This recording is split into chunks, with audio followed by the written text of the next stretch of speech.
कृपा सिंधु निरूप हरि महामोहतम कुंज जासु वचन रवि कर निकर।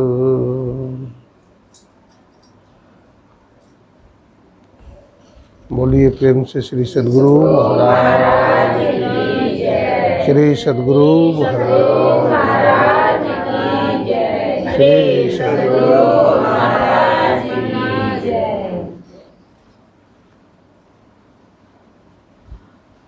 अव्यक्त रूप में अनंत श्री विभूषित परमाराध्य गुरुदेव के त्रैलोक पावन पाद पद्मों में कोटि कोटि नमन। आदरणीय सत्संग प्रेमी सज्जनों, भक्तिमती माताओं बहनों, सबों को नमन है, सबों को प्रणाम है। आज हम सत्संग करने के लिए आदरणीय श्रद्धेय श्री आर्य शर्मा के घर में आए हैं। गुरु महाराज की बड़ी कृपा है कि इनके घर में सत्संग हो रहा है और बहुत सारे सत्संगी भाई माताएं बहनें यहाँ आए हुए हैं। सत्संग कल्प वृक्ष है।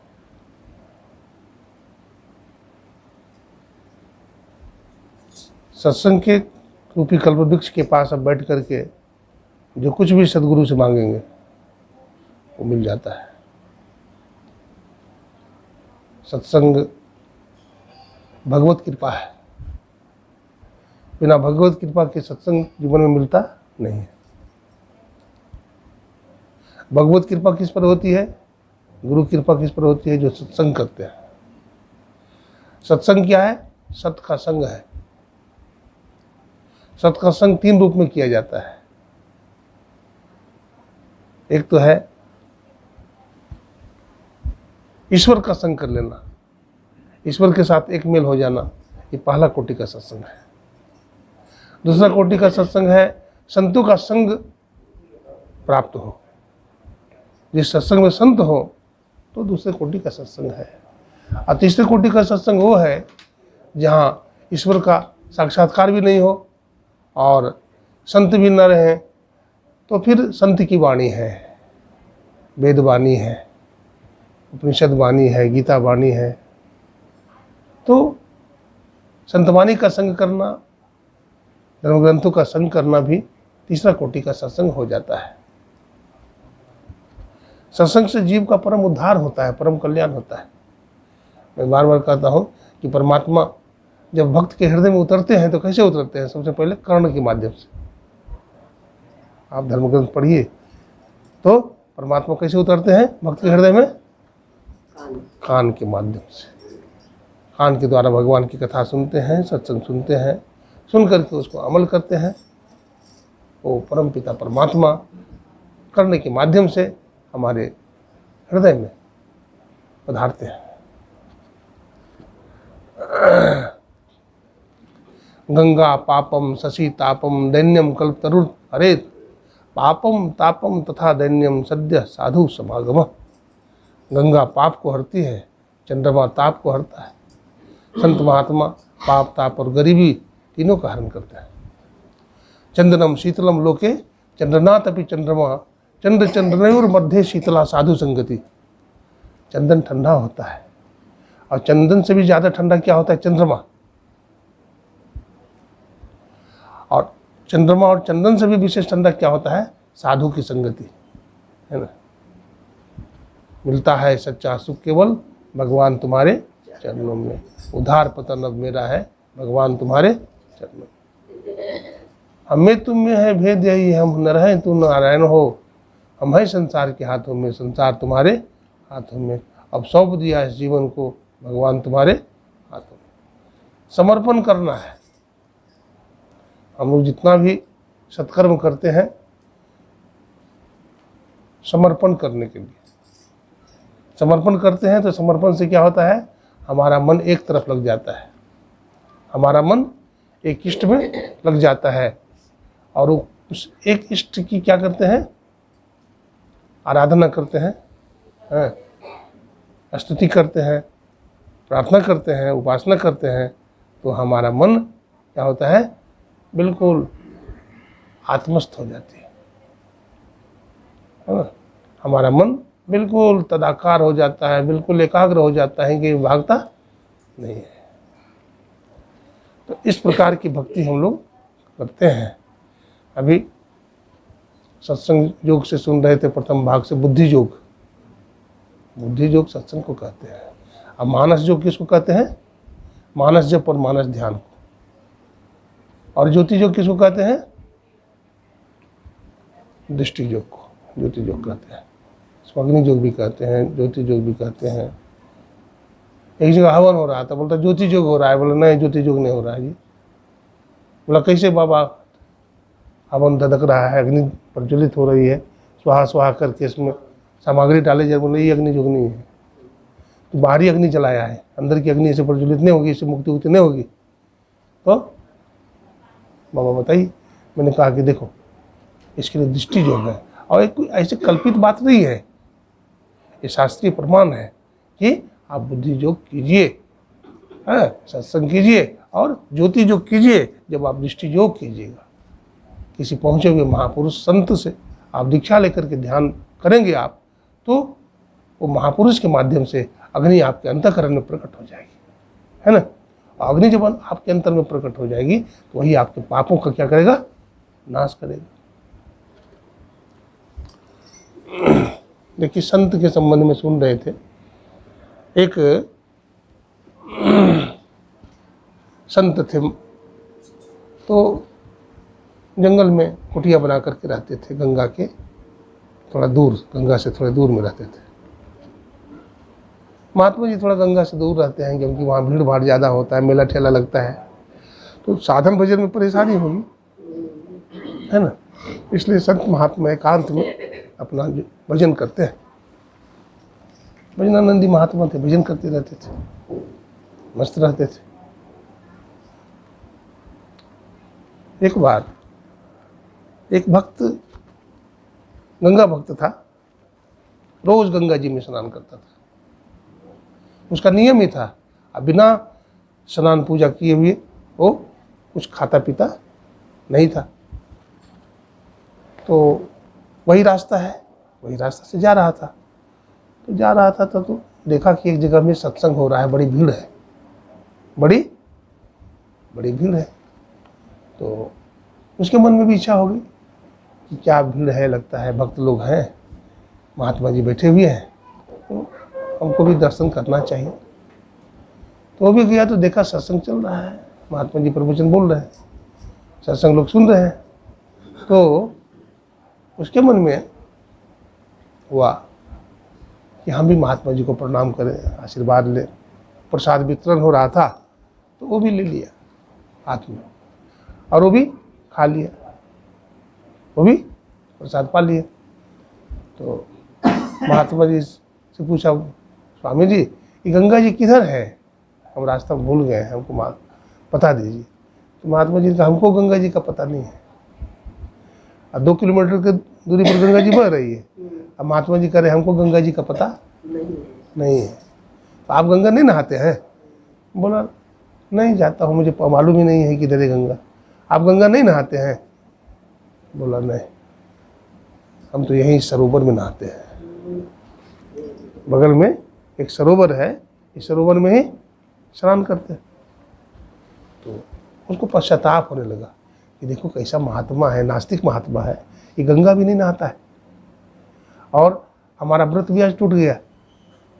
हम रोज गंगा मैया में गोता लगाते थे, पूजा करते थे, 2 फूल चढ़ाते थे, हाँ, वो सब हमारा सब छूट गया। सूर्य नारायण भगवान को अर्घ देते थे गंगा में नहाते नहाते। एकदम छुलुर छुलुर नहाता है गंगा जी में, छुलुर छुलुर छुलुर छुलुर नहाएगा और एकदम गंगा जी से पानी लेकर के देने लगे। तो ये सब बाहरी पूजा है, ये सब क्या है? बाहरी पूजा, ये सब भीतरी पूजा नहीं है। तो बाहरी चीज़ से कितना लाभ होगा? बाहरी वर्ण लाभ होगा, भीतर में प्रवेश नहीं है। न सदगुरु को से दीक्षा लिया, न भजन करता है, तो होगा? तो होगा नहीं, प्रवेश कैसे होगा? गुरु महाराज कहते अभी अंतर धसु हो, अंदर में धसो। हाँ, कैसे धसेंगे भाई? हाँ, इला भगवती गंगा पिंगला जमुना नदी, इला पिंगलयुर मध्य सुषुम्ना च सरस्वती। तो जो सरस्वती है, हाँ, तो सरस्वती में हम प्रवेश करेंगे गुरु की युक्ति से प्रवेश कर सकते हैं, है ना। मनमुखी आदमी नहीं प्रवेश कर सकता है, मनमुखी आदमी इसमें प्रवेश कर ही नहीं सकता है। तो वो पश्चाताप करने लगा कि देखिए ना कैसा महात्मा के पास हम आ गए, ये गंगा भी नहीं नहाता है, ये नास्तिक है, लगता है ईश्वर ईश्वर को मानता ये नहीं है, ये गंगा जी को भी नहीं मानता होगा लगता है, तब तो नहीं नहाता है। तो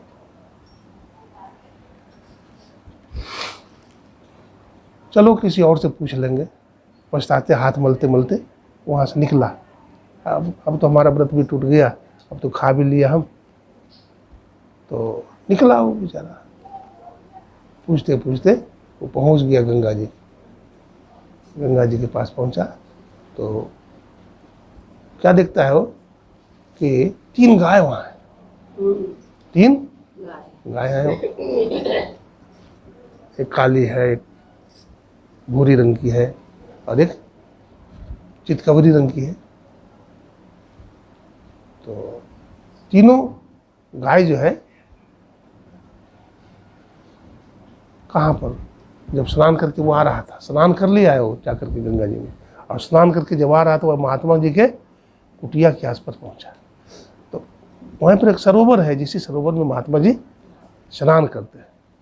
तो गाय, तीनों गाय उसमें बुर गई। तो तीनों का रंग जो है सफ़ेद हो गया, सफ़ेद हो गया।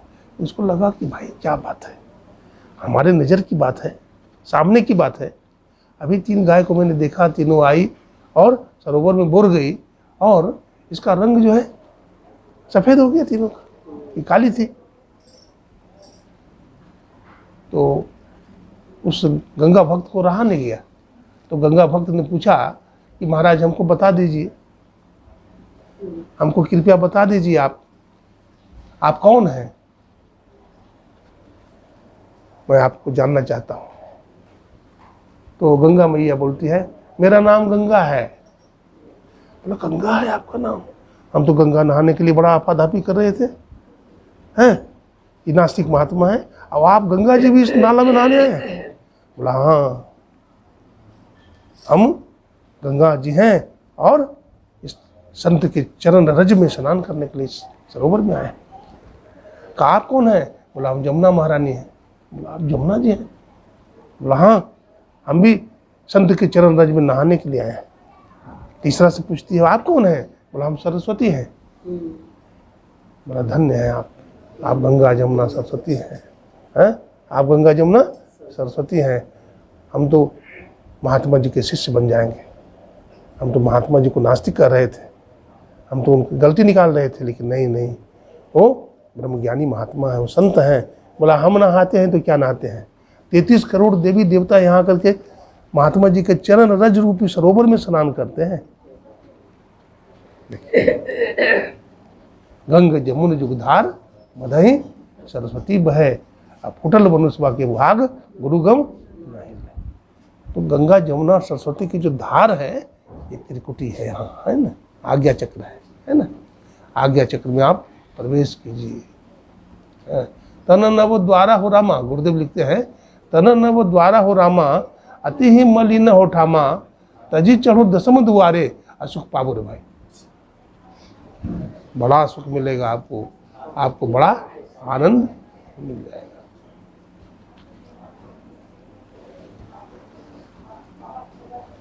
आप इस सरोवर में गोता लगाइए। गंगा जमुन सरस्वती संगम पर संध्या करो नित भाई, यहाँ पर आप संध्या कीजिए। त्रिकुटी मालूम है ना, त्रिकुटी देखिए सत्य बात है। ये लाइट भगवान भी साक्षी देकर के कह रहे हैं कि नहीं, ये बात बिल्कुल सत्य है। देखिए ये झूठ बात नहीं है, इस बात में ज़्यादा विश्वास कीजिए। बाहरी गंगा जमुना ठीक है, लोग नहाते रहते हैं, नहाते हैं, चिड़िया भी नहाती है, मछली उसी में रहता है दिन रात, ठीक है। गंगा जी नहाइए, अच्छी बात है, मौका लग गया तो नहाइए भी, कोई गलत बात नहीं है, नहाइए भी, है ना। और तीर्थ है तो तीर्थ का भी महात्म है, नहीं है ऐसी बात थोड़े तीर्थ की महात्म नहीं है। हाँ, लेकिन तीर्थ फल कब देगा? जब आप पवित्र ढंग से गंगा मैया में गोता लगाइएगा, गंगा जी की पूजा कीजिएगा, है तो थोड़ा फल जरूर मिलेगा आपको। थोड़ा फल मिलेगा। पवित्र भाव से, श्रद्धा से जाइएगा तो, क्योंकि हर जगह भगवान है, हर चीज़ में भगवान है, परमात्मा तो हर जगह है। तो परमात्मा आपकी श्रद्धा को देख रहे हैं, है ना। तो अच्छा कर्म कीजिएगा, पवित्र भाव से कर्म कीजिएगा तो उसका भी फल मिलता ही है ना।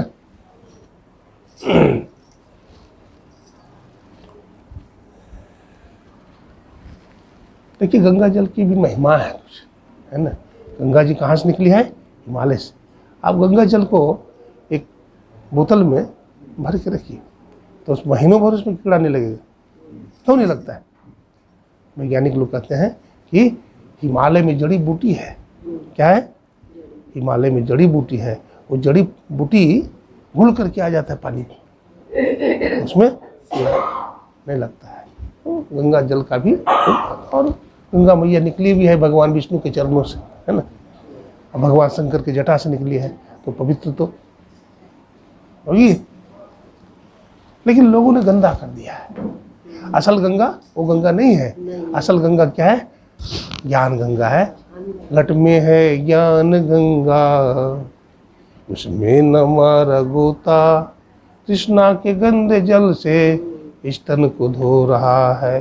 तो असल में जो ज्ञान गंगा है यहाँ पर आज्ञा चक्र में है। सुखमन के जीना नाल से अमृत की धारा बही रही, अमीन सूरत धार धर भाटा से सीरा चढ़ रही। तो इसके लिए मानस योग करना पड़ेगा, यानी मानस जप करना पड़ेगा। जाप में आप देखे हैं पपीहा पंछी को देखे हैं? पपीहा एक होता है, प्यू प्यू करता है? वो पपीहा एक पक्षी होता है।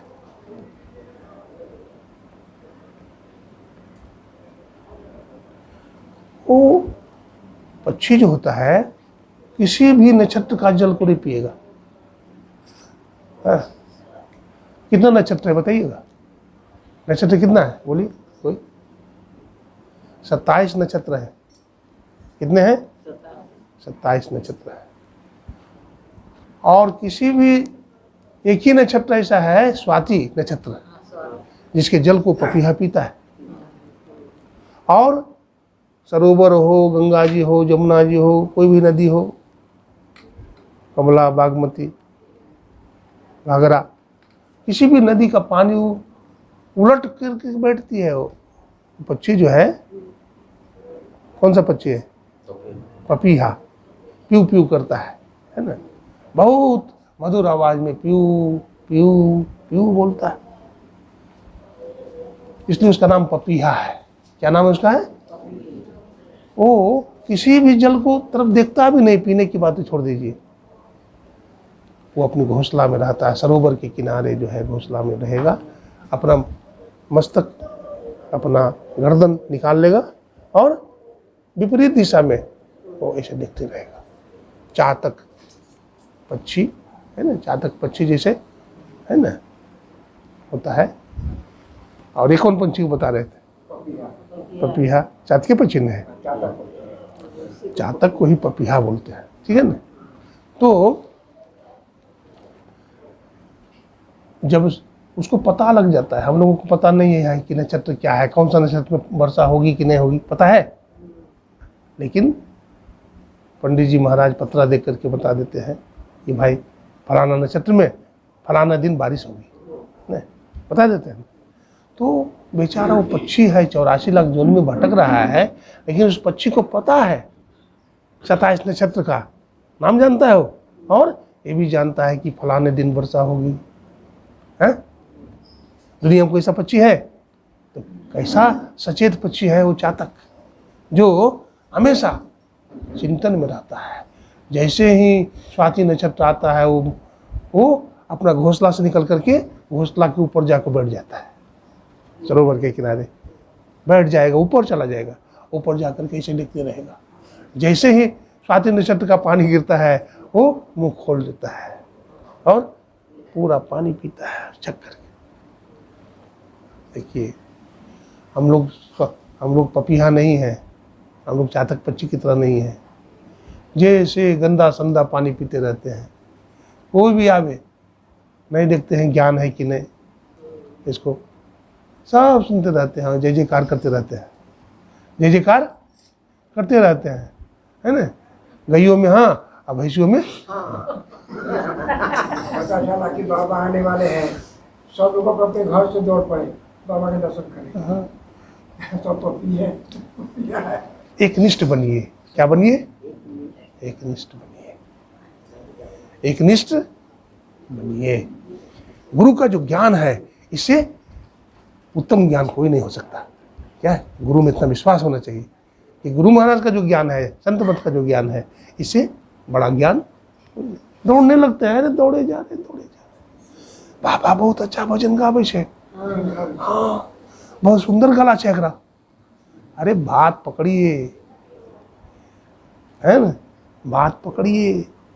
साधन की बात है कि ऐसी संसारिक बात है, व्यवहार की बात है, बात पकड़िए। गहन बात है कि क्या है, ध्यान ज्ञान की बात है कि नहीं। ऐसे दौड़ जाते हैं, ऐसे मत दौड़िए। हम पपीहा जैसा नहीं है, हम पपीहा जैसा नहीं है। पपीहा केवल स्वाति नक्षत्र के जल को ग्रहण करता है, अन्य जल को देखता भी नहीं है। पीने की बात तो छोड़ दीजिए।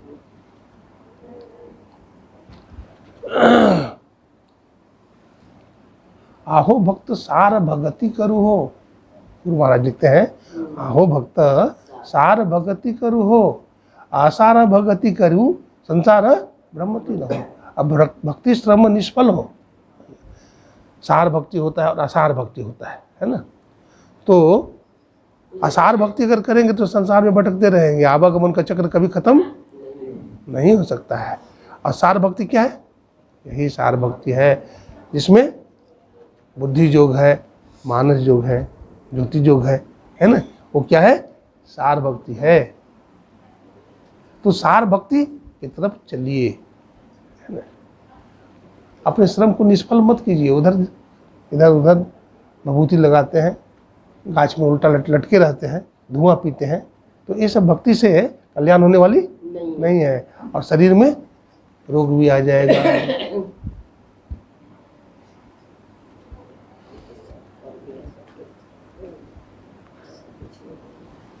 श्रेयस्य प्रेयस्य दो भक्ति निवर्तते, है ना। एक श्रेय भक्ति है और दूसरा प्रेय भक्ति। श्रेय भक्ति परमात्मा से मिलाने वाली है, प्रेय भक्ति संसार की माया में उलझाने वाली। संत कबीर साहब कहते हैं बड़ा अच्छा, संत कबीर साहब क्या कहते हैं? अपने घट दिया न बारू रे, अपने घट में दिया जलाइए। अभी दिवाली आ रहा है, सब अपने घर में दिया जलाएंगे।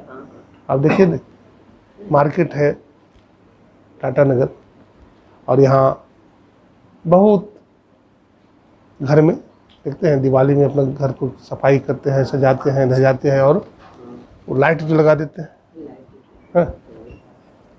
ये बाहर में दिया जलाते हैं, बाहर में जलाते हैं। कबीर साहब क्या कहते हैं? अपने घर दिया न बारू। कबीर साहब ये नहीं कह रहे हैं कि तुम हे दिवाली मनाने वाले भक्तों, तुम दिया जला रहा है तो बहुत अच्छी बात है, नहीं कहते हैं। क्या कहते हैं? वही कहना चाहिए कि तू बहुत अच्छा काम कर रहा है, दिया जलाता है तो बहुत अच्छी बात है, बहुत भाग की बात है। ये नहीं कहते हैं अपने घर दिया न बारू रे। वो क्या बोलते हैं? अपने घर दिया न बारू रे। अरे अपने घट में दिया जलाओ ना भाई। नाम का तेल, नाम तो जपता नहीं भगवान का, फुरफुर करता है। नाम जपता नहीं, फुरफुर दिया लाने के लिए दौड़ रहा है। हाँ, अपने घट दिया ना, अपने घट में दिया जलाओ। अब कहते कैसे जलेगा दिया, वो भी बताते हैं। नाम का तेल। देखिए कबीर साहब बिल्कुल सही कहते हैं, संत बिल्कुल सच बोलते हैं। कैसे जलेगा? तो कहते हैं नाम का तेल असुरत के बाती। नाम का तेल है, हम जो मंत्र जपते हैं वो नाम है, वो तेल है, समझिए। और बत्ती तो तभी, तेल तो तभी जलेगी जब बत्ती भी हो। तो ख्याल रूपी बत्ती है। ख्याल रूपी क्या है? बत्ती है। अब भगवान का जो नाम जपते हैं वो तेल है। नाम का तेल असुरत के बाती। अब कहते ब्रह्म अग्नि उद्गार हो गए। अब कहते इसमें ब्रह्माग्नि प्रकट करो, तो कैसे प्रकट होगे? कहते जगमग जोग निहार, जगमग ज्योत निहारो मंदिर में। ये मंदिर क्या है? शरीर है ना। तो जगमग ज्योति निहारो मंदिर में जगमग जगमग ज्योति जलती, जगमग जगमग रूप ब्रह्मंडा, निरख निरख ज्योति ततीजे, आरती तन मंदिर में कीजिए। और दृष्टि जुगल, देखिए कितना खुलासा है। दृष्टि जुगल, जुगल माने दोनों। हाँ, गुरु महाराज कहते हैं दो नयन नजर जोड़ के, देखिए कहते हैं दो नयन नजर जोड़ के, एक नोक बना के, अंतर में देख सुन सुन, अंतर में खोजना। तो देख देख है और सुन सुन है, तो देखेंगे क्या भाई? ज्योति को देखेंगे, प्रकाश को देखेंगे, और सुन सुन तो शब्द जो हो रहा है अंदर में, अनहद नद और सार शब्द, उसको सुनेंगे। हाँ, लेकिन कैसे देखेंगे भाई? ज्योति को कैसे देखेंगे? बाहरी आंख से? नहीं नहीं नहीं, बाहरी आंख से ज्योति का दर्शन नहीं होगा, भीतरी आंख से। एक जगह लिखते हैं गुरु महाराज, तिल दरवाजा टूटे नजर की जोर से।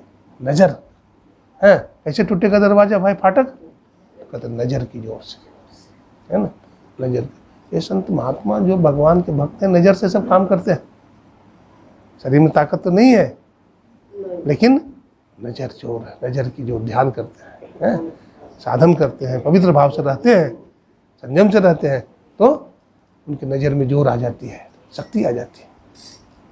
तिल दरवाजा टूटे नजर की जोर से, अरे हारे में ही लगे टकटकी खूब जोर बड़ जोर से। तो जब दृष्टि की धार, चातक पक्षी भी देखो टकटकी लगा के देखता है, हम मनुष्य होकर के टकटकी लगा के नहीं देख पाते, कभी इधर देखते हैं, कभी उधर देखते हैं, कभी मन भाग जाता है।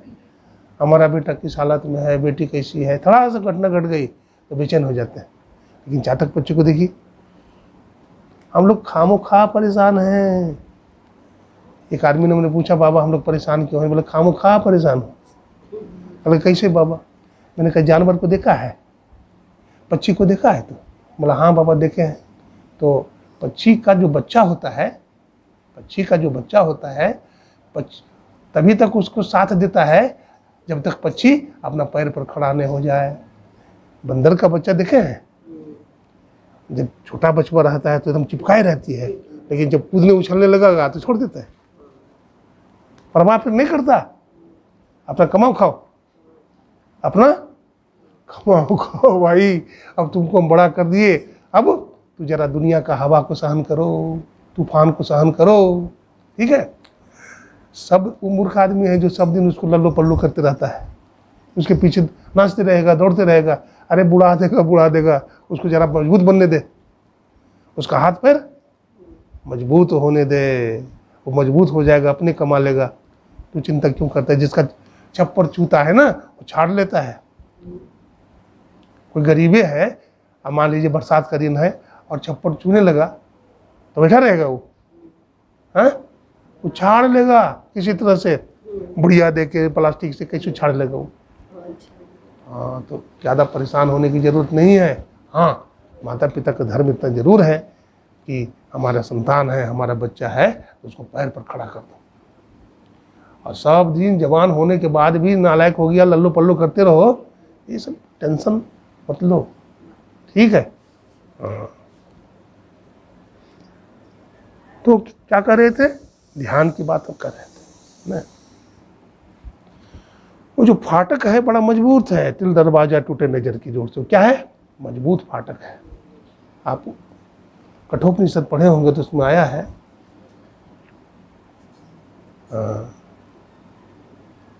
आज्ञा चक्र के बारे में आया है, उत्तिष्ठत जागृत प्राप्य वरान निबोधत क्षुरस्य धारा। वो जो दरवाजा है, वो जो अंदर का जो रास्ता है, वो क्या है, कैसा है? सूर्य की धार के समान, उस पर चल ही नहीं सकता आदमी। दुरत्या, उस पर चलना बहुत कठिन है। दुर्गम, दुर्गम माने बड़ा कठिन रास्ता है, फिसलन है, उस पर चढ़ेगा तो पैर स्लिप कर जाता है। क्षुरस्य धारा निशिता, दुरत्या, दुर्गम, बहुत कठिन है। उस आज्ञा चक्र में प्रवेश करना क्या है? दुर्गम पथ है वो। उस पर कोई बिरला, यही विधि नाम का है। कोई माँ का बिरला, माँ का लाल बोलते हैं ना, लाल जी बैठे हैं लाल साहब। हाँ, कोई बिरला माँ का लाल, सदगुरु का शिष्य, उस पर क्या करता है? उस पर चढ़ता है। इसलिए हम वीर बने हैं, हम साधक बने, इसके लिए अंदर में चलिए, अंदर में चलिए। घर में दिया जलाइए, घर में दिया जलाने के लिए कोई रोक नहीं है, जलाइए घर में, लेकिन आपके भीतर में भी दिया जले, वैसा भी काम कीजिए आप, क्योंकि उसी से कल्याण होगा आपका, उसी से आपका पूर्ण कल्याण होगा।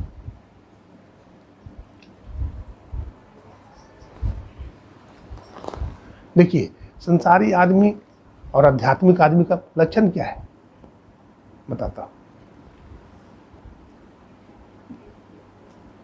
भगवान श्री कृष्ण से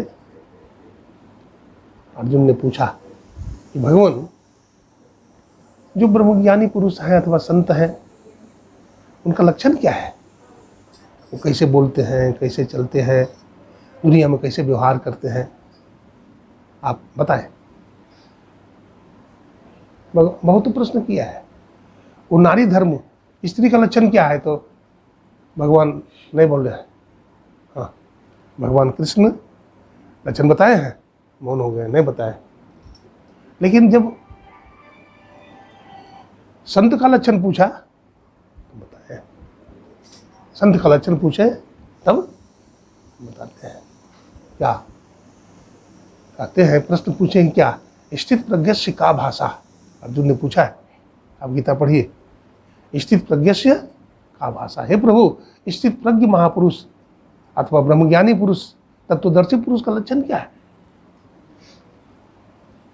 स्थित प्रज्ञस्य का भाषा, असमाधिस्थ से केशव, समाधि में जो चले गए महापुरुष, उसका लक्षण क्या है? कर्म योगी। हाँ, और कहते हैं कि मासीत ब्रजेत किम, वो कैसे चलता है, वो ब्रह्मज्ञानी पुरुष कैसे चलता है? ऐसे ब्रह्मज्ञानी महापुरुष रास्ता देख करके चलता है न, ये कोई कीड़ा मकोड़ा तो नहीं मर रहा है, जड़ भरत की तरह उछल जाता था जड़ भरत न, जब लगा दिया अरे जड़ भरत है, पूरा राजपाट छोड़ के आया है भजन करने के लिए, और उसको जोड़ दिया पालकी ढो। अब देखता है कीड़ा मकोड़ा को तो उछल जाता है, वो तो सब में ब्रह्म देख रहा है, ईश्वर को देख रहा है, उछल जाता है। कहता अरे कहाड़ जो आया नहीं, बिल्कुल नालायक है, देखता नहीं है, उछलता है। राजा के पैर में चोट लग गई, माथे में चोट लग गई, महाराज नया है, ये क्या है? नया है, पाल के ढोया ही नहीं। तो उसको फिर कहो ठीक से चले, उछलता क्यों है, शांति से चले, फिर उछल जाता है। उसको बहुत फटकारा राजा उतर करके, सुनता रहा सुनता रहा सुनता रहा, बोले तुमको मारेंगे तो कूट देंगे, तुमको पीस देंगे। क्योंकि किसको पीसोगे राजन? अरे आटा को क्या पीसोगे तुम, गेहूं को पीस सकते हो? हम तो सब कुछ पीसे हुए हैं, सब इंद्रियों को बस में किए हुए हैं, दमन किए हुए हैं, बारीक से बारीक हो गए हैं, सूक्ष्माति सूक्ष्म हो गए हैं, हमको क्या पीसोगे तुम? हम शरीर नहीं है, हम मन नहीं है, हम बुद्धि नहीं है, हम सबसे परे हैं, आत्म तत्व है, हम ब्रह्म है साक्षात, तो हमको क्या पीसोगे? बोले अरे कोई सामान्य व्यक्ति नहीं हो सकता, ये राजा से बात कर रहा है, इसका मतलब कोई संत है। क्या है? ये कोई संत है, चरणों में गिर गए। जब चरणों में गिर गया तो पूछता है, देखिए संत दयालु भी होते हैं, कड़ा भी होते हैं, और दयावान भी कम नहीं होते हैं। कहा राजन तू कहाँ जा रहा है? लेकिन ज्ञान कब देते हैं? जब होश में आ जाता है, जब महात्मा के चरणों में गिर जाते हैं। तो महात्मा तो दयालु होते हैं। उन्होंने कहा राजन तू कहाँ जा रहा है? तो बोला कि हम तो गुरु की खोज में जा रहे हैं। बोला गुरु मिल जाएगा तो तू क्या करेगा? बोला गुरु मिल जाएंगे तो हम उनको पालकी पर बैठाएंगे, हम खुद पालकी ढोएंगे। बोला उतर। उतर गए, इनको बैठा लिया, इनको बैठा लिया। जड़ भरत। अरे राजा जनक के साथ भी ऐसी घटना घटी थी ना। राजा जनक जा रहा था ना, और कौन थे? अष्टावक्र थे। 8 जगह से टेढ़ा थे, अष्टावक्र नाम पड़ा। 8 जगह से टेढ़ा थे, इसलिए नाम अष्टावक्र पड़ा। उसको देख करके हंसने लगा, तो वही बात कहा, यही ज्ञान दिया वो, है ना।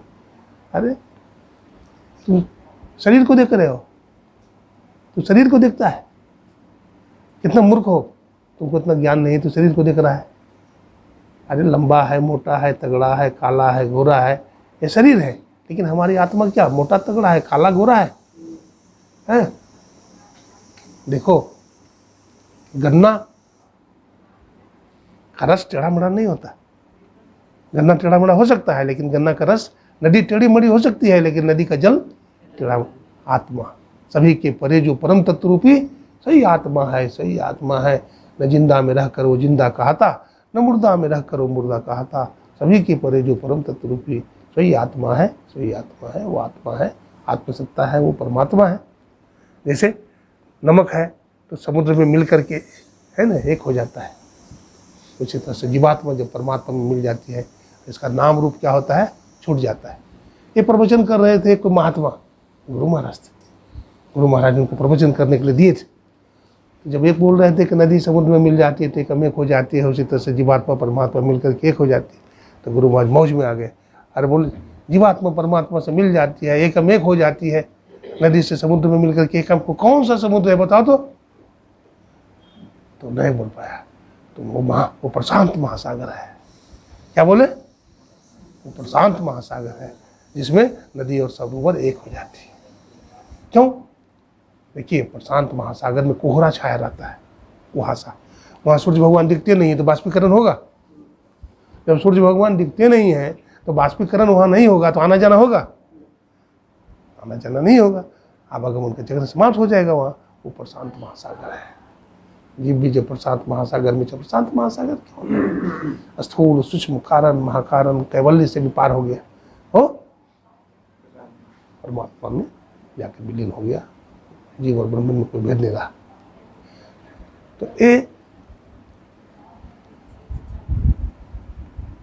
तरीका है जीव को ब्रह्म बनने में, है ना। जीव तो ब्रह्म ही है। जीव क्या है? ब्रह्म है। बोलते हमको ईश्वर मिल गए, ईश्वर मिल गए। अरे ईश्वर क्या मिलेंगे, मिले मिलाए हैं।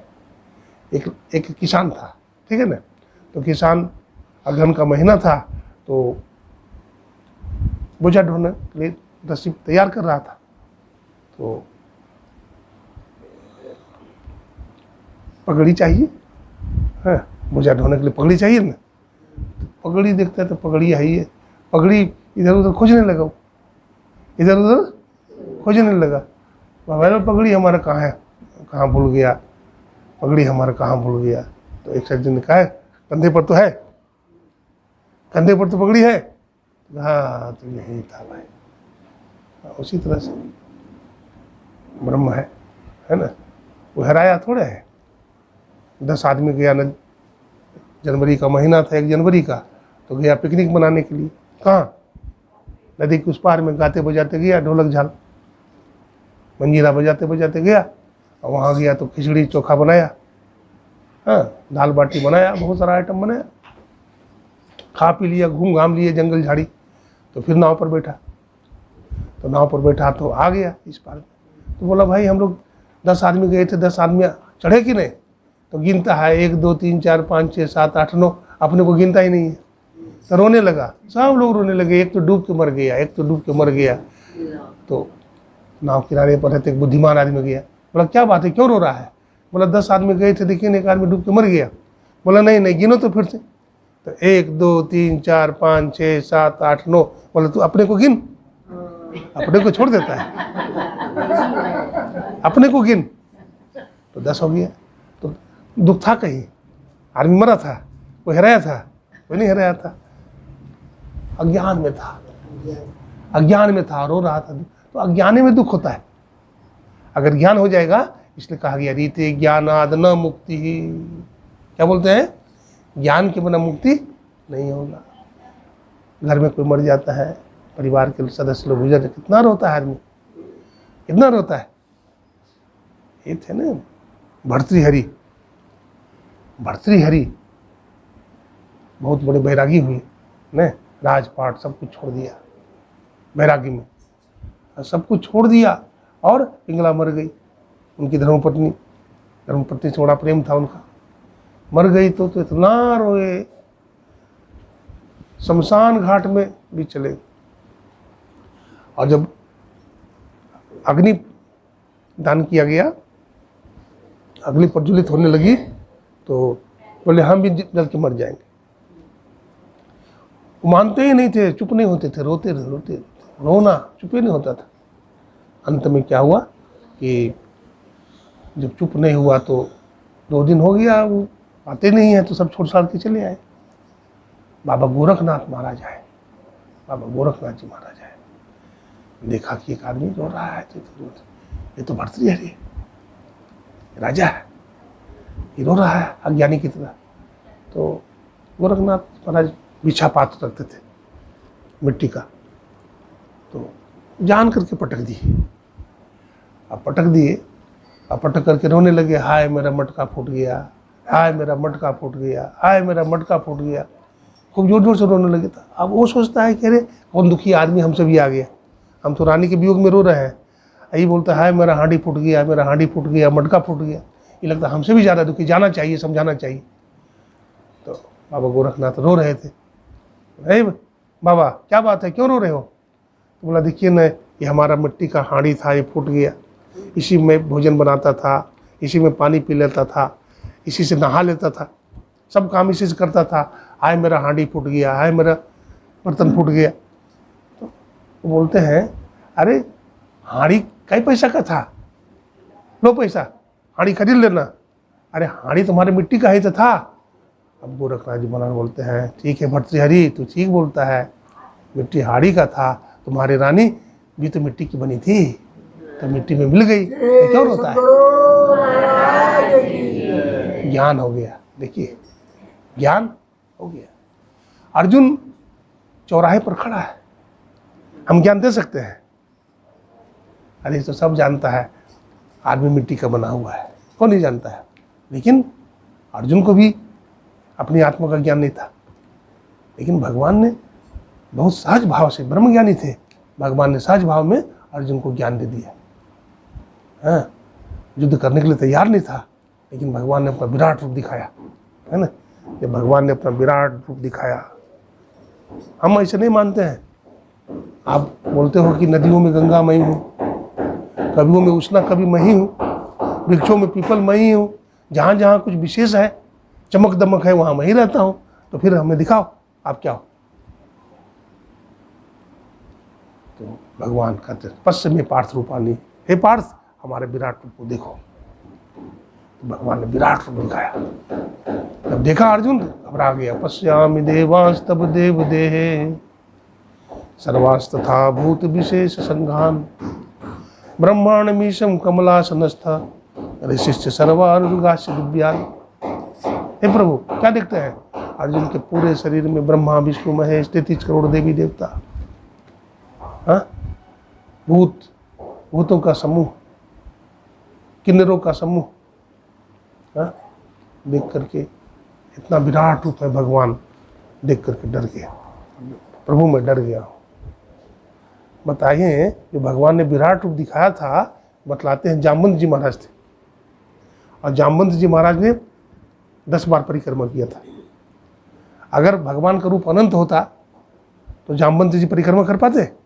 इसलिए हमारे सत्संग जो बढ़िया से पढ़िए, हमारे गुरु महाराज ने लिखा है शांत और अनंत एक ही हो सकता है, अनंत 2 नहीं हो सकता। अगर अनंत 2 मानोगे तो सावयव हो जाएगा, है ना, वो अनंत हो नहीं सकता। और हमारा वेद का जो सिद्धांत है, उपनिषद का जो सिद्धांत है, गीता का जो सिद्धांत है, और जगत गुरु शंकराचार्य का जो सिद्धांत है, ब्रह्म सत्यम जगत मिथ्या जीवो ब्रह्मैव नापरा, ये क्या होगा? ध्वस्त हो जाएगा। इसलिए ब्रह्म परमात्मा क्या है? एक है। जीवात्मा परमात्मा से मिलती है। हमारे गुरु महाराज ने लिखा जीवात्मा प्रभु का अंश है, जिस अंश नभ को देखिए घटमट प्रपंचन जब मिटे नहीं अंश कहना चाहिए। जीवात्मा प्रभु का अंश है। हम अज्ञान में हैं, जिसके कारण हम भेद देख रहे हैं। जिस दिन अज्ञानता हमें समाप्त हो जाएगी उस दिन द्वैत क्या होगा? देखिए द्वैत है और अद्वैत है। क्या है? द्वैतवाद मध्वाचार्य का द्वैतवाद है, और आचार्य शंकर का क्या है? अद्वैतवाद। बहुत झगड़ा है, और कई बात है, निम्बार्काचार्य है, मध्वाचार्य है, रामानुजाचार्य हैं, अलग अलग वाद विवाद है। स्वामी दयानंद का वाद विवाद है, लेकिन अद्वैतवाद ये बिल्कुल सटीक है कि हम क्या है, बौद्धिस्टों का खंडन हो गया। बौद्धिस्ट लोग जो शून्यवाद है, वो बोला सब कुछ शून्य है। तो जगत गुरु शंकराचार्य किस बात में जीते? जब साथ साथ हुआ बौद्धिस्टों में और आचार्य शंकर में, तो कहा कि सब कुछ अद्वैत ही है। बोला हाँ, तो सब कुछ अद्वैत दिख तो रहा है दो, है ना। देखो एगो कहानी सुनो। एक लड़का था, माता बहुत पैसा वाला था, तो माता पिता ने विदेश में पढ़ाया। कहाँ पढ़ाया? विदेश में, अमेरिका में। पढ़ करके जब आया तो बेटा बड़ा होशियार, बहुत गणित जाने, एक गणित को 10 किस्म से बनावे एक हिसाब को। तो एक दिन की बात है, दिवाली का समय था, तो माता जी घर में कहीं से प्रसाद आया हुआ था, लड्डू। हाँ, लड्डू 2 ही था। कितना लड्डू? 2 लड्डू। तो 2 लड्डू था, तो नहीं 3 लड्डू था, नहीं 2 ही लड्डू था, लड्डू 2 ही था। तो एक बोला बेटा तुम खा लो। हाँ, 1-2 नहीं सुनो ना। तो लड्डुआ 2 ही था, लेकिन वो गिन रहा था 3, है ना। वो क्या गिन रहा था? 3। कहा कि लो एक तुम खा लो, हाँ, एक हम खा लेंगे, हाँ हाँ, और एक पिताजी खा लेंगे। लड्डुआ कै गो है? लड्डुआ 2 ही गो है, लड्डुआ 2 ही गो है। तो बोला कि 3 है, लड्डू 2 ही था, बोल रहा था 3 है। लड्डू वास्तव में 2 ही था, लेकिन वो 3 गिनता था। कैसे 3 गिनता था? 1 2, 1 2 मिलाकर के 3 हो गया। हाँ, वो क्या गिनता था? जैसे 2 लड्डू है ना, लड्डू 2 ही था, लेकिन गिन रहा है 3। बोलता 1 लड्डू और ये 2, तो 2 और 3 मिलाकर के 3 हो गया। तो माँ कहे नहीं बेटा 2 ही लड्डू है। बोला नहीं माँ, तुम पढ़ी लिखी नहीं हो, हम अमेरिका से पढ़ के आए हैं, 3 लड्डू है। 1 2, तो 2 1 3। तो बाप होशियार था, वो भी कॉलेज में प्रोफेसर था। तो बाप ने कहा हम समझाते हैं बेटा को, देखो बेटा कै लड्डू है बोलो। बोलता 2।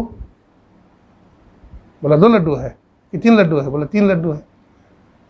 तो ठीक है 3 लड्डू है तो कोई बात नहीं है, लो 1 लड्डू तुम्हारी माता खा लेगी और 1 लड्डू हम खा लेंगे, तुम तीसरा लड्डू खा लेना। तीसरा लड्डू, और उसके लिए तो बचा ही नहीं, तो खाएगा क्या? है? तो ब्रह्म सत्य है और संसार क्या है? मिथ्या है। जैसे जीव है ना, ब्रह्म है, तो जीव को अलग गिनते हैं, अब ब्रह्म को अलग गिनते हैं, 2 गिनते हैं, लेकिन 2 नहीं है। क्या है? ओम पूर्णमदः पूर्णमिदं पूर्णात् पूर्णमुदच्यते पूर्णस्य पूर्णमादाय पूर्णमेवावशिष्यते। पूर्ण में पूर्ण मिलता है तो पूर्ण ही बचता है, अब पूर्ण में पूर्ण को घटाते हैं तो पूर्ण ही रहता है, अब पूर्ण को पूर्ण से गुना करते हैं तो पूर्ण ही रहता है। स्वामी विवेकानंद जी मुझे अमेरिका गए थे, है ना, तो सब वादी विवादी लोग थे। वो बोलता था ब्रह्म 2 है, तो कोई बोलता था 3 है। स्वामी विवेकानंद जी बोले 1 ही है।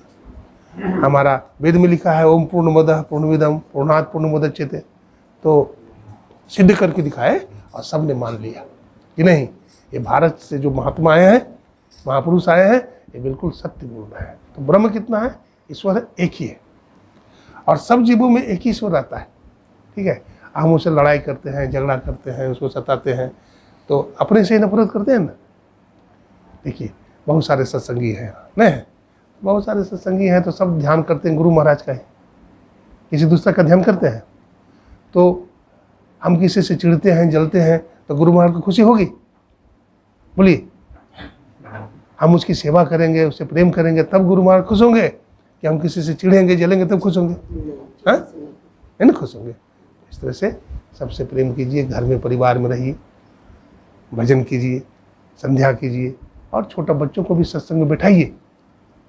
ये सत्संग बहुत ज़रूरी है। ऐसा नहीं समझिए कि बच्चा अभी पढ़ता है, छोटा है, नहीं नहीं, उसको संस्कार दीजिए, नहीं तो बिगड़ जाएगा। आपके हाथ में नहीं रहेगा वो बच्चा बिगड़ जाएगा, ताश खेलेगा, जुआ खेलेगा, है ना, शराब पीने लगेगा, सिगरेट पीने लगेगा, आपको पता भी नहीं चलेगा आपको, और 1-2 साल के बाद में पता चलेगा कि हमारा बेटा तो बिगड़ गया, हमारा बेटा तो हाथ से निकल गया। इसलिए आप भी सत्संग कीजिए और बेटा बेटी को भी सत्संग में बिठाइए, उसको ले जाइए, उसको भी ज्ञान दीजिए। समय कितना हुआ भाई? ध्यान बढ़िया से कीजिए, सब काम होगा आपका। ऐसा नहीं है कि कोई काम आपका बिगड़ जाएगा, सो बात नहीं है। हमारे आर्य शर्मा हैं, आर्य शर्मा जी देखो, जब तक इनका शरीर चलता था तो कुप्पा घाट भी, कलकत्ता भी, कहाँ कहाँ जाते रहते थे बेचारे, और अभी भी नहीं जाते हैं तो अपने घरे में करते हैं, है ना, क्योंकि एक अवस्था होती है ना, बाहर में तकलीफ भी होता है। तो ये सब जो काम है जवानी में कर सकते हैं आप, ध्यान साधना का जो काम है जवानी में कर सकते हैं। बुढ़ापा में सब काम नहीं होता है। बुढ़ापा में तो घरे में रहिएगा, हाथ में दर्द है तो पैर में दर्द है तो शरीर काम नहीं कर रहा है ना, तो कुछ पछता नहीं है, भोजन करते हैं तो ये सब काम जवानी में होता है। जवानी में ही धन कमा सकते हैं और जवानी में ही आप भजन भी कमा सकते हैं। तो भजन का महत्व ज़्यादा होता है। धन दौलत दुनियादारी ये सब का अंत है, इसका अंत है, ये सब नाशवान चीज़ है, इसका अंत नहीं है। लेकिन आप भजन करेंगे, ध्यान करेंगे, ये आपके साथ जाने वाला सौदा है, इसी से फिर मानव का शरीर मिलेगा। इसलिए